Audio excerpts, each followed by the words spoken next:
오늘 우리 교회는 온 세대가 함께하는 그런 특별한 주일을 지키고 있습니다. 첫째는 오순절 성령 기도회의 마지막 집회로 우리가 함께하고 있고요. 둘째는 맥주 감사 예배를 드리고 있고요. 또 셋째는 성례 주일로 지키고 있습니다.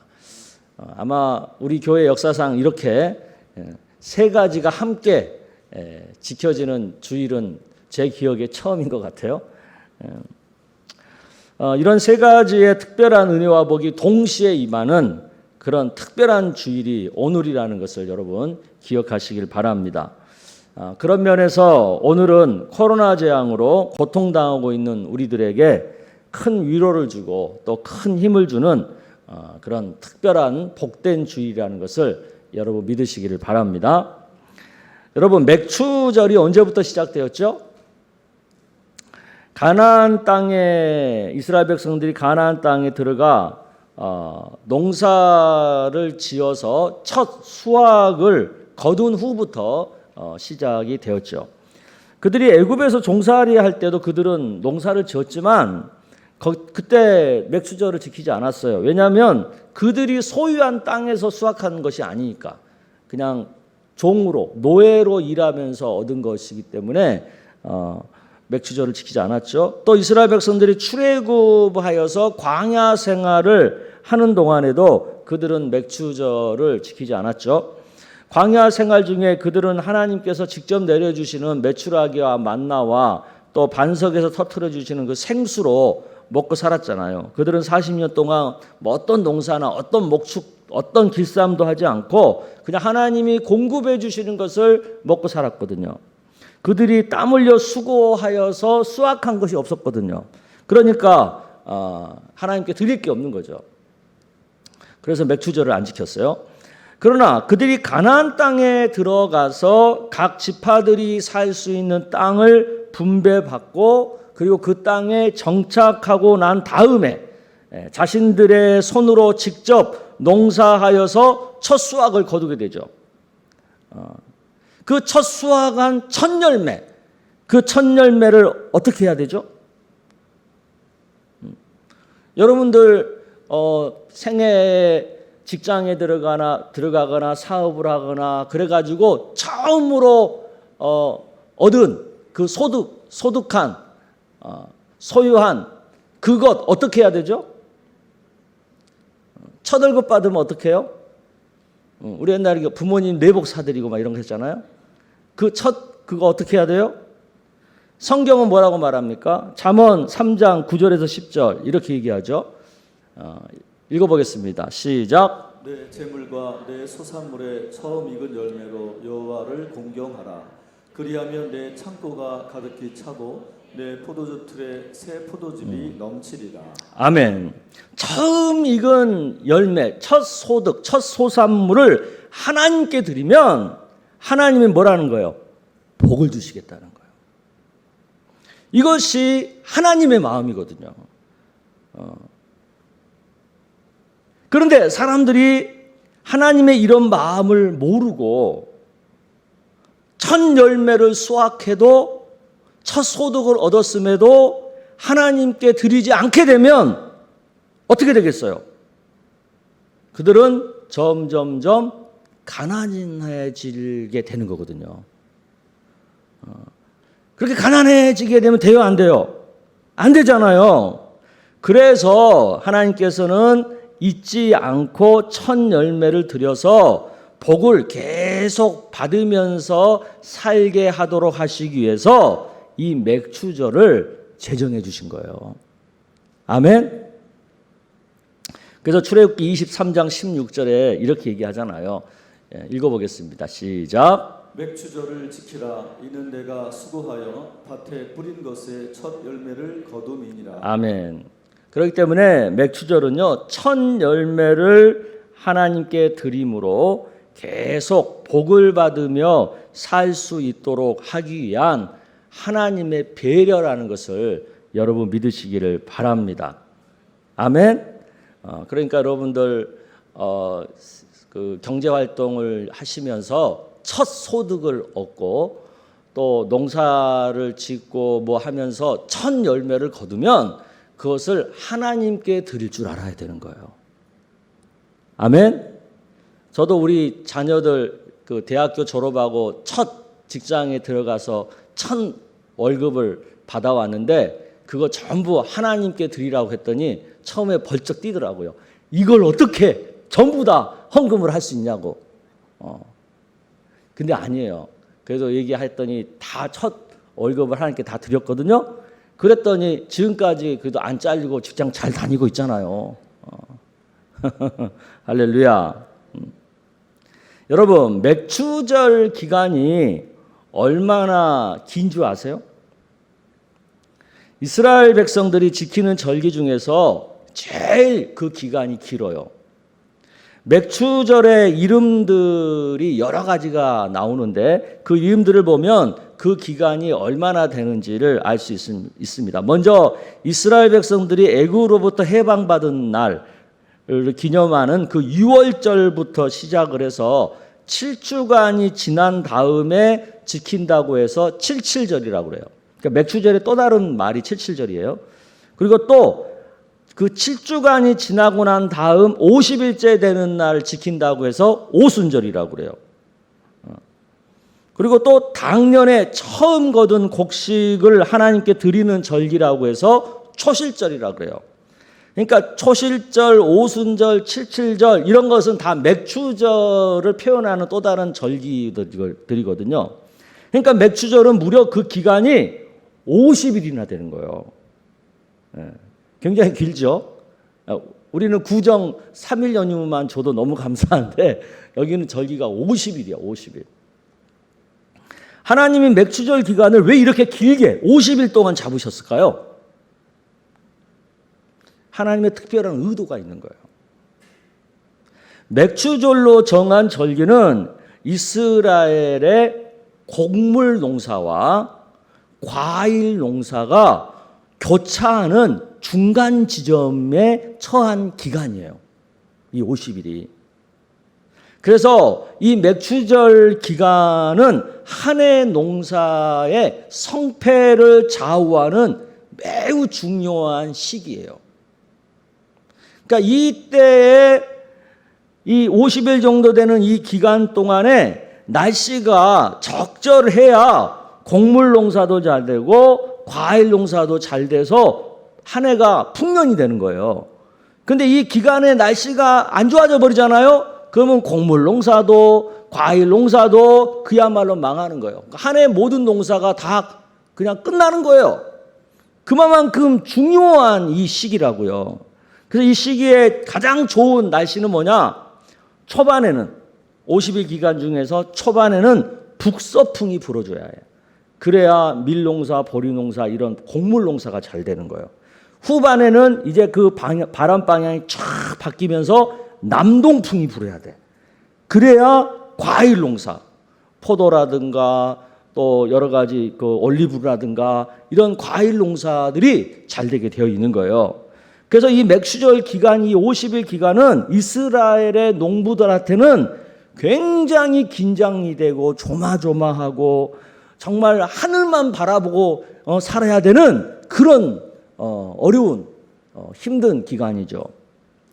이런 중요한 시기에 하나님을 믿는 하나님의 사람들은 뭘 해야 되겠어요? 네? 뭘 해야 되겠어요? 그냥 하늘만 바라보고 걱정만 해요? 아니죠. 하나님께 기도를 해야지. 좋은 날씨를 주시라고, 적절한 날씨를 주시라고, 하나님이 도와주시라고 간절히 기도하면서 하나님께 예배하면서 경건한 시간을 보내야 되죠. 근데 이런 경건한 삶을 각자 알아서 하라고 하면은 각자 알아서 하겠어요? 물론 특별한 사람들, 의지가 아주 강하고 이런 분들은 알아서 하는 사람도 있죠. 그러나 대다수는 알아서 해야 안 해. 알아서 안 하죠. 그래서 자발적으로 못하니까 하나님께서 이 기간을 맥추절로 딱 정해가지고 경건하게 사람들이 하나님을 의지하면서 보낼 수 있도록 장치를 만들어 주신 거죠. 그러니까 얼마나 감사해요. 이 보혜사 성령이 맥추절 기간에 임한 것도요, 사실은 우연이 아닙니다. 이 맥추절 기간이 그만큼 하나님의 도우심이 절대적으로 필요한 기간이기 때문에 이 맥추절 기간 동안에 예수님께서 120명의 제자들에게 성령의 오심을 위해서 기다리면서 뭐라고 하라 그랬어요? 기도하라 그랬어요. 마가의 다락방에서. 그러니까 그들이 마가의 다락방에 모여서 120명의 사람들이 전심으로 기도했다는 거잖아요. 근데 그 기도하는 그 문화는 그때 당시에 이미 맥추절 기간에 기도하는 그 문화는 있었던 거예요.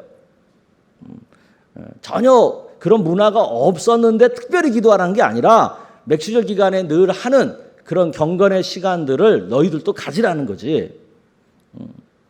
그래서 그들이 맥추절 기간 동안에 모여서 기도했던 거예요. 그래서 성령이 언제 임해요? 맥추절의 마지막 날인 50일째 되는 그 오순절날 성령이 임한 거죠. 할렐루야. 이게 뭘 의미하겠어요? 오순절날 성령이 임했다는 게 뭘 의미하겠어요? 이제 성령께서 예수님 대신 보혜사가 되어서 하나님의 자녀들을 도와주시겠다는 뜻이에요. 하나님의 자녀로 살아갈 수 있도록 필요한 믿음과 능력과 은사를 공급해 주시겠다는 거예요. 구약의 맥추절 기간에 좋은 날씨로 이스라엘 백성들을 하나님께서 도와주신 것처럼 이제는 성령께서 매일매일 성령의 은혜로 하나님의 자녀들을 도와주시겠다는 거예요. 할렐루야. 이런 하나님의 깊은 배려와 사랑이 이 50일간의 맥추절 기간에 담겨 있다는 것을 여러분 믿으시기를 바랍니다. 그럼 오늘 본문에 나오는 이 부활에 대한 말씀과 맥추절, 이 절기가 어떤 관련성을 갖고 있을까요?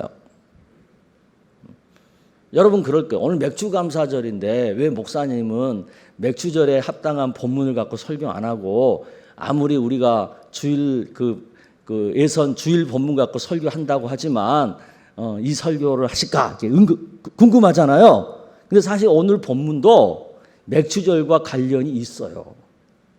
무슨 관련이 있을까요?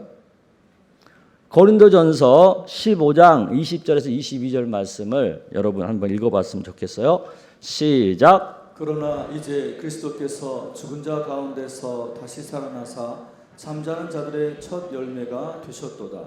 사망이 한 사람으로 말미암았으니 죽은 자의 부활도 한 사람으로 말미암는도다. 아담 안에서 모든 사람이 죽은 것 같이 그리스도 안에서 모든 사람이 삶을 얻으리라. 아멘. 이 예수님의 부활하심이 죽은 자들의 첫 열매가 되셨다는 이 말씀을 딱 보면서 여러분 무슨 생각이 떠오르세요? 바로 첫 열매를 드리는 소실절이 떠오르지 않습니까? 부활의 첫 열매이신 예수님의 부활과 첫 열매를 드리는 이 맥추절 관련이 있어요, 없어요? 관련이 있는 거예요. 첫 열매. 참고로 구약의 유월절은 예수님의 무엇과 연관이 있어요? 바로 예수님의 십자가의 죽음과 관련이 있잖아요. 이처럼 구약의 절기는 예수님의 구속의 사역과 여러 가지로 깊은 관련성, 연관성을 갖고 있거든요. 그러니까 예수님의 부활이 첫 열매라면 그러면 성도들의 이유는 어떻게 나타날까요? 어떻게 나타난다는 거예요? 성도들도 당연히 부활하게 된다는 거죠. 예수님이 부활의 첫 스타트를 끊었으니까 그 이후로 이제 우리 성도들도 부활을 경험하게 된다는 거죠. 이에 대한 말씀을 이미 예수님이 하셨어요. 요한복음 5장 28절에서 29절. 여러분 읽어보겠습니다. 시작. 이를 놀랍게 여기지 말라. 무덤 속에 있는 자가 다 그의 음성을 들을 때가 오나니 선한 일을 행한 자는 생명의 부활로 악한 일을 행한 자는 심판의 부활로 나으리라. 그러니까 범죄한 아담의 죽음이 죄 아래에 있는 모든 인류에게 죽음을 가져온 것처럼 의로우신 그리스도의 부활은 그를 믿는 수많은 의인들의 생명의 부활을 가져오게 된다는 거죠.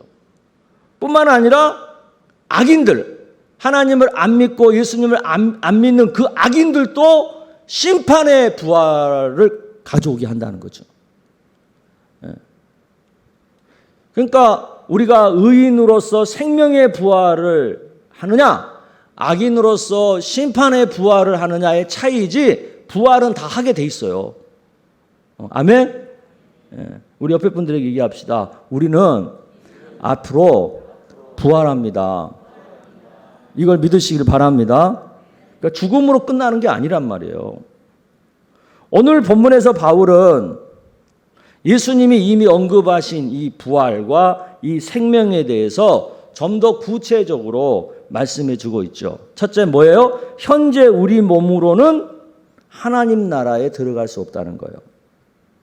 완전한 하나님 나라에 들어갈 수 없다는 거죠. 50절의 말씀을 여러분 전반절을 보면 형제들아 내가 이것을 말하노니 혈과 육은 하나님 나라를 유업으로 받을 수 없고, 혈과 육, 이 육신, 지금 이 육신으로는 하나님 나라를 들어갈 수 없다는 뜻이에요. 하나님께서 그 자녀들에게 주시는 영원한 이 하나님의 나라를 현재 이 몸으로는 받을 수 없다는 거예요. 그러니까 이 몸은 그곳에 들어갈 수 있는, 그곳에서 영원히 살 수 있는 그런 몸이 되기에는 아직 부적합하다는 거예요. 그래서 그 이어서 또 그런 말씀하시죠. 또한 썩는 것이 썩지 아니한 것을 유업으로 받지 못하느니라. 현재 우리 몸으로는 하나님의 나라에서 영원히 살 수 없다는 거죠. 우리가 가지고 있는 이 몸은 썩을 몸이라는 거예요. 그런데 이 썩을 몸을 심어야, 이 심는다는 표현은 죽어야 그 뜻이에요. 심어야 썩지 않을 몸이 생긴다는 거예요. 썩지 않은 몸이 생긴다는 얘기는 부활한다는 뜻이죠. 즉 주님이 재림하시는 날 부활한 몸으로 변화되게 된다는 거죠. 이런 부활한 몸을 가져야지만 우리가 하나님 나라에서 영원히 살 수 있게 된다는 것이죠. 아멘. 바울은 이런 우리의 몸을, 이 육신의 몸을 또한 욕된 몸이라고 표현을 했어요. 오늘 본문 고린도전서 15장 43절 44절을 여러분 보겠습니다. 시작. 욕된 것으로 심고 영광스러운 것으로 다시 살아나며 약한 것으로 심고 강한 것으로 다시 살아나며 육의 몸으로 심고 신령한 몸으로 다시 살아나나니 육의 몸이 있은즉 또 영의 몸도 있느니라. 두 종류의 몸이 있는 거죠. 지금 현재의 우리의 몸이 있고요. 이 몸을 심고 나면, 이 몸이 죽고 나면 거기서부터 새로 나타나는, 부활하는 그런 또 다른 하나의 몸이 있다는 거예요. 즉 영적인 몸, 신령한 몸, 강한 몸, 영광스러운 몸, 썩지 않는 몸이 있게 된다라는 말씀이죠. 그래서 현재 우리 몸은 첫째 아담으로부터 받은 거예요. 그러나 새로 나타나는 또 하나의 우리 몸은 둘째 아담, 즉 예수 그리스도로부터 받게 된다는 거죠. 그럼 이처럼 우리의 몸은 언젠가 이렇게 변하게 된다라는 게 오늘 바울의 설명이에요. 그러니까 우리가 죽는 순간은 아담과 하와로부터 받았던 욕된 몸, 썩는 몸, 약한 몸, 육신의 몸을 심는 시간이에요. 따라서 합시다. 죽는 것은 심는 것이다. 이렇게 심은 욕된 몸, 썩는 몸, 약한 몸, 육신의 몸이 언젠가 썩지 않고 영광스럽고 강하고 신령한 몸으로 변화받게 되는 거예요. 이 변화받게 되는 게 뭐예요? 부활하는 거예요. 아멘? 심어야 부활하는 거예요. 다른 말로 말하면 죽어야 부활하는 거예요. 아멘. 그러니까 죽는 거 좋은 거야, 나쁜 거야? 근데 왜 이렇게 죽는 거 싫어하세요?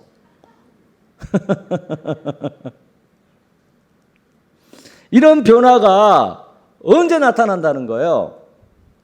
마지막 날에 나타난다는 거예요. 요한복음 6장 54절을 여러분 보겠습니다.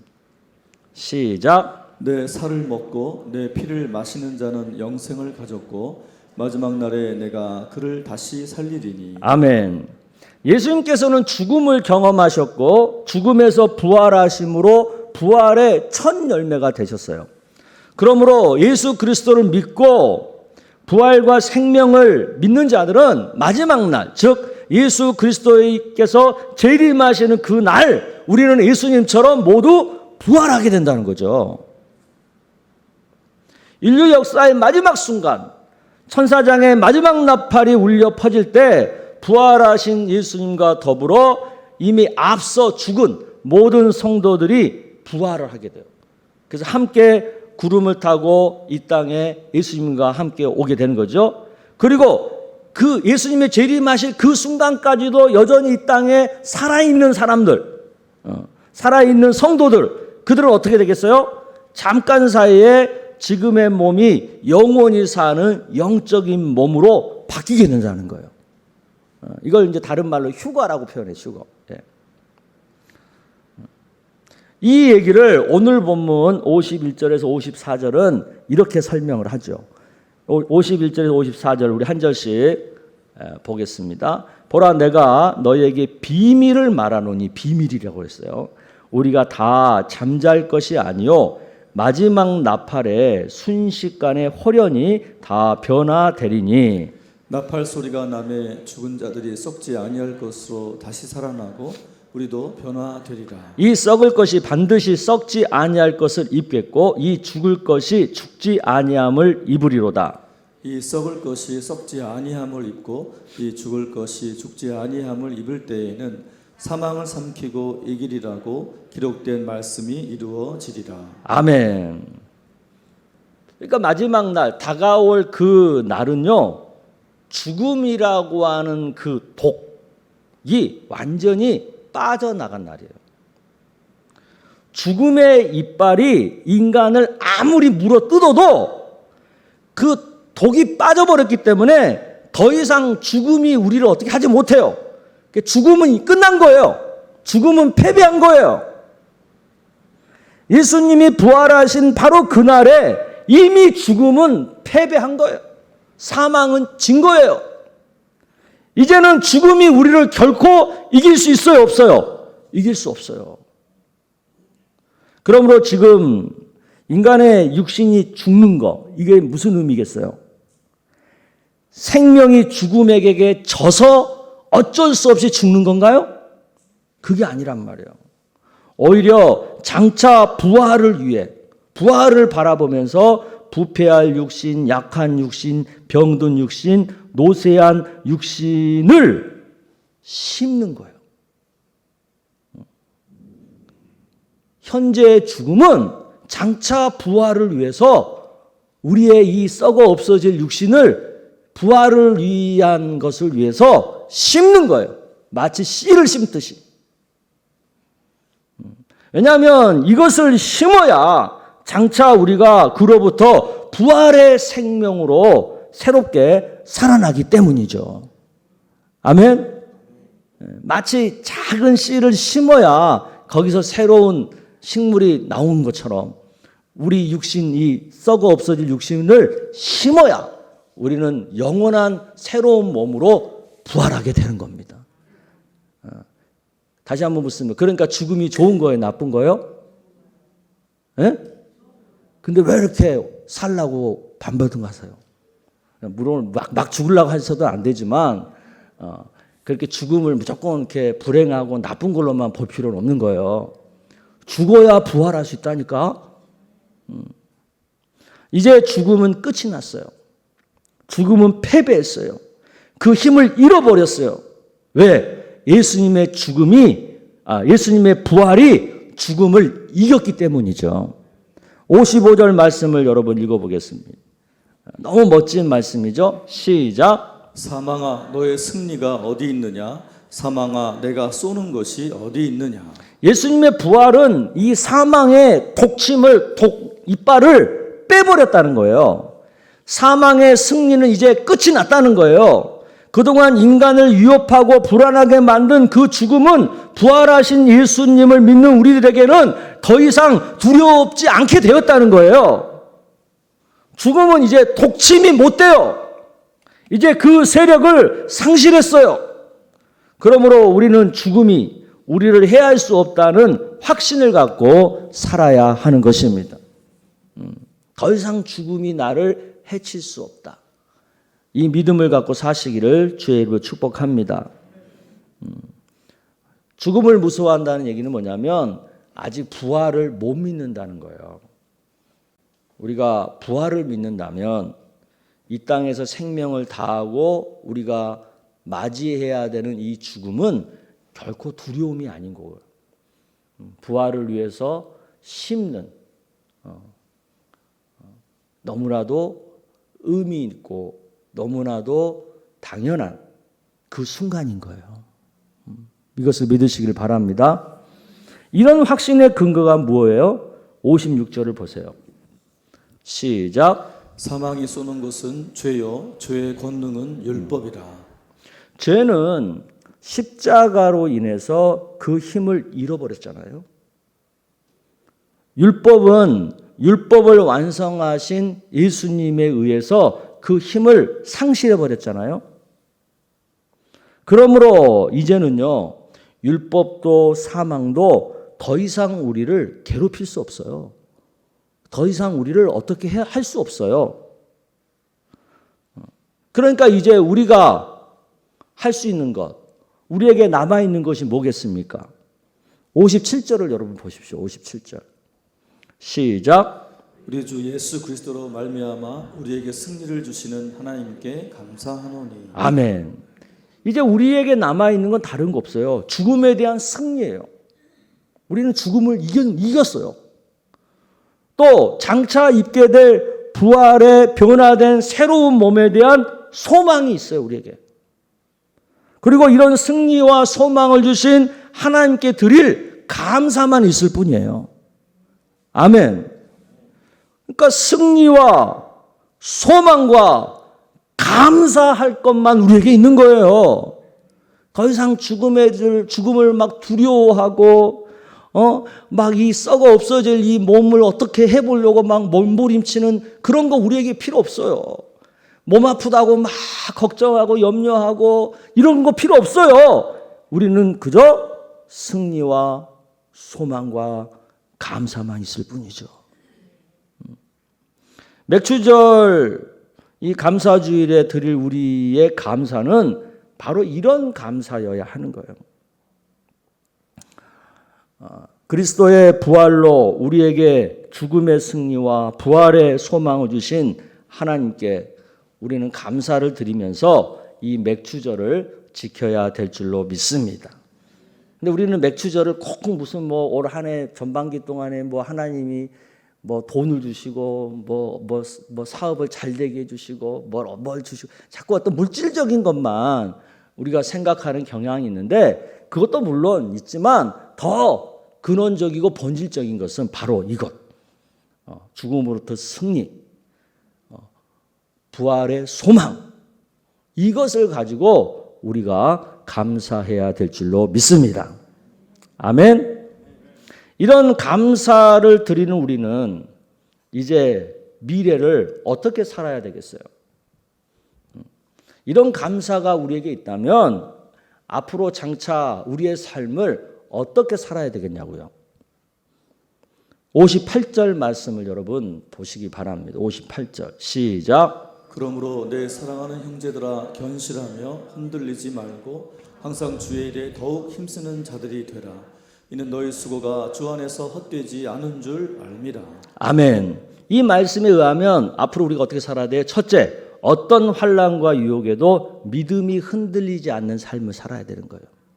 둘째, 아무리 어려워도 그것보다 더 열심히 신앙생활에 힘쓰면서 살아야 되는 거예요. 지금 우리가 당하고 있는 현실은 한국 교회사에 일어난 초유의 사태죠. 우리가 6.25 전쟁을 치르면서도요, 우리 신앙의 선배들은 교회에 모여서 예배를 드렸어요. 근데 지금 우리는 코로나19 이것 때문에 세계적인 전염병 때문에 정상적인 교회 생활을 못하고 있잖아요. 이런 때 죽음의 승리와 부활의 소망을 가진 우리들이 어떻게 살아야 되겠어요? 이런 상황 가운데서 우리가 어떻게 살아야 되냐고요. 이러한 상황 때문에 우리의 믿음이 흔들려야 되겠어요? 우리의 믿음이 약해져야 되겠어요?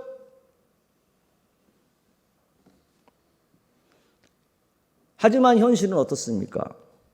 믿음이 약한 사람들이 있잖아요. 이런 분들은 이런 상황에서요, 믿음이 흔들릴 수밖에 없어요. 그거 어떻게 못하잖아요. 약해서 그런데 어떡하겠어요. 그러니까 어떻게 해야 돼요? 믿음이 강한 사람들이 그 믿음이 약해서 흔들리는 사람들을 붙들어줘야 되는 거예요.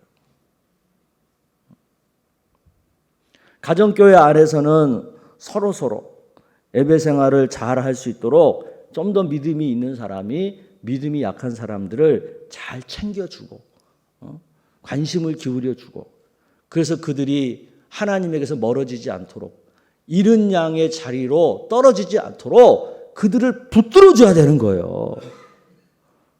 또 가정에서는 어떻게 해야 돼요? 우리 부모님들이 보다 믿음이 좋은 부모님들이 이제 믿음이 생길랑 말랑하는 우리 자녀들을 믿음으로 잘 살 수 있도록 믿음에서 떨어지지 않도록 그들의 믿음을 보살펴 줘야 되는 거예요. 그러니까 이런 상황에서 교회에 가지도 못하고 예배도 제대로 못 드리고 있는 우리 다음 세대 친구들을 그냥 방관하면 절대 안 되는 거예요.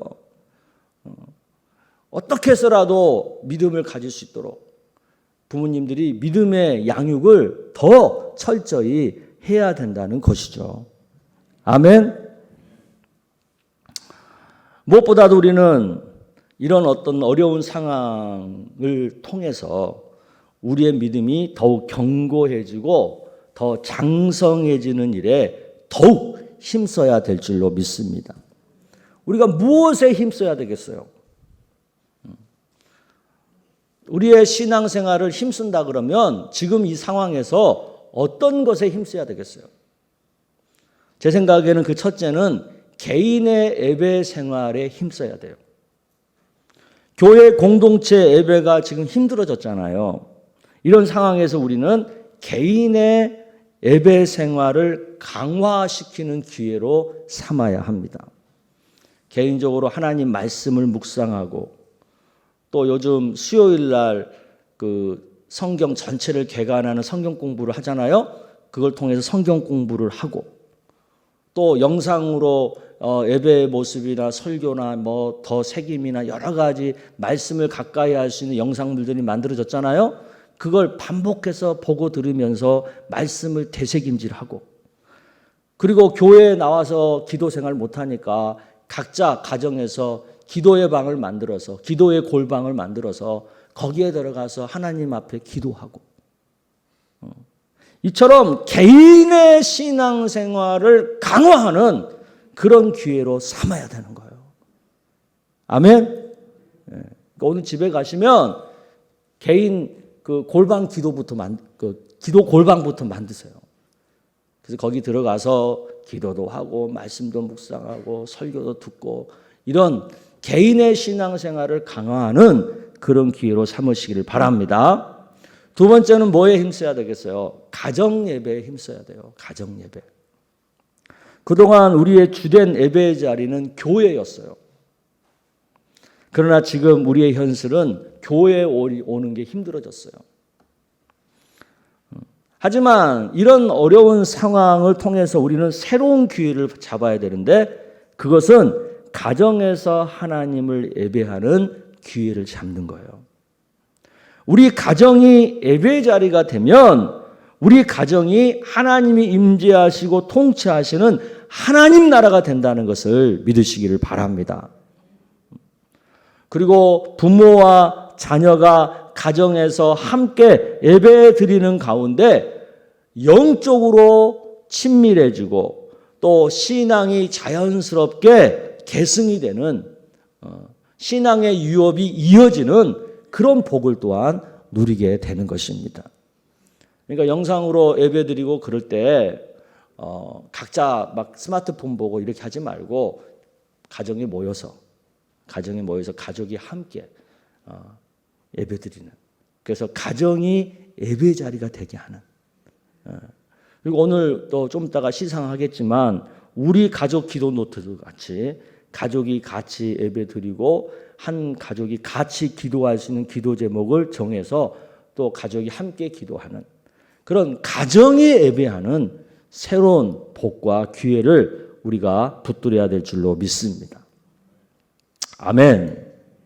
그리고 세 번째는 새로운 공동체, 교회 공동체의 삶을 우리가 만드는 일에 힘써야 합니다. 코로나19가 기존의 교회 공동체의 삶을 어렵게 만들어 버렸어요. 기존에 우리가 교회 생활 하던 것을 이제는 잘 할 수 없도록 만들어 버렸어요. 그렇다면 교회는 어떻게 해야 되겠어요? 그렇다고 교회 공동체 생활을 포기해야 되겠어요? 절대 그럴 수는 없어요. 왜냐하면 교회의 본질은 공동체이기 때문에 어떻게 해서라도 우리는 공동체의 삶을 살아야 돼요. 그러니까 우리는 이런 변화된 환경 속에서도 살 수 있는, 공동체 생활을 할 수 있는 새로운 공동체의 삶을 만들어내야 되는 거예요. 창의적으로 만들어내야 되는 거예요. 공동체 삶의 본질이 뭡니까? 그건 서로 사랑하는 거거든요. 지금처럼 바뀐 상황에서도 우리 성도들이 서로 사랑하는 방법들을, 기발한 방법들을, 창의적인 방법들을 우리가 만들어내야 되는 거예요. 스스로. 사랑의 출발이 뭡니까? 서로의 존재를 확인하는 것에부터 출발하는 거잖아요. 아, 너 거기 있었구나. 아, 너 살아 있었구나. 너 잘 있구나. 이런 서로의 존재를 확인하는 것에서부터 이 사랑이 출발하는 거잖아요. 그러니까 우리가 QR코드를 인정하고 유튜브에 가서 뭐 구독 신청을 하고 뭐 실시간 채팅에 우리 이름을 올리고 댓글을 달고 그게 다 뭐예요? 내가 여기 있어요. 우리 풍성교회 교인으로서 나 여전히 이 자리를 지키고 있어요. 라는 것을 서로 확인하는 거잖아요. 거기서부터 공동체가 시작이 되는 거예요. 그리고 공동체의 시작이 뭡니까? 하나님으로부터 똑같은 말씀을 같이 받는 거거든요. 그동안 한국교회가 잃어버린 게 뭐냐면 이걸 잃어버린 거예요. 주일 이 예배를 통해서 담임 목사가 설교하는 이 주일 예배 설교를 통해서 그 교회 공동체가 똑같은 하나님 말씀을 받아야 되는 거거든요. 근데 그동안 우리 한국교회는 부서 예배 막 이런 예배라는 것 때문에 그걸 잃어버린 거예요. 근데 이번 기회를 통해서 우리가 그걸 다시 회복해야 되는 거예요. 그래서 영상 예배를 하든지 이렇게 온라인 하든지 오프라인 하든지 주일날 담임 목사를 통해서 주신 하나님 말씀을 온 공동체가 같이 받아야 되는 거예요. 아멘? 그래서 이번 기회를 통해서 우리 어린아이부터 우리 장년 노년애까지 주일 예배 설교를 동시에 받는, 함께 그 말씀을 받고 순종하는 이 공동체를 우리가 회복해야 될 줄로 믿습니다. 사랑은 서로 소통하고 나눔으로 풍성해지는 겁니다.